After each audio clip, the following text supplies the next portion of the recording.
एक समय की बात है। एक छोटे से गांव में एक गरीब किसान रहता था। वो दिन रात कड़ी मेहनत करता था, लेकिन फिर भी उसकी ज़रूरतें पूरी नहीं होती थी। उसके कपड़े फटे पुराने थे और उसका घर की हालत भी बहुत बुरा था। वो साधारण जीवन जीता था, लेकिन मन से संतुष्ट नहीं था। दरअसल वो भीतर से बहुत लालची था और चाहता था कि उसे अचानक बहुत सारा धन मिल जाए। एक दिन वो पास के जंगल में लकड़ियां बीनने गया। वहां उसे एक बहुत सुंदर हंस दिखा।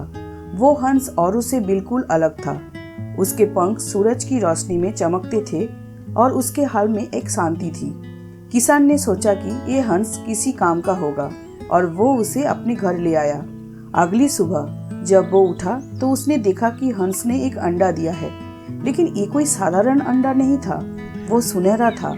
किसान की आंखें चमक उठी। उसने वो अंडा बाजार में बेचा और खूब पैसे कमाए। अगली सुबह फिर एक सुनहरा अंडा मिला और उसके बाद उसको रोज एक अंडा मिलने लगा। किसान धीरे धीरे अमीर होता गया।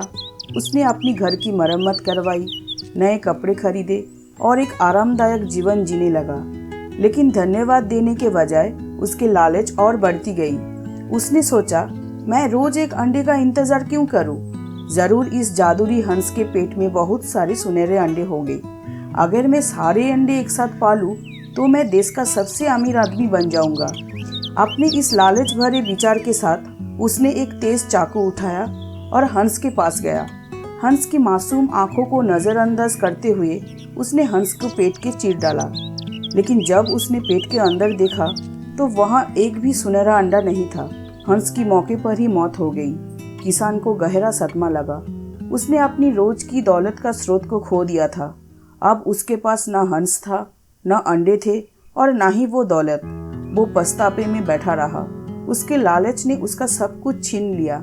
वो समझ गया कि उसने एक बहुमूल्य वरदान को खो दिया है। इससे हमें क्या सीख मिलता है? लालच का कोई अंत नहीं होता और अक्सर इसका परिणाम नुकसान ही होता है।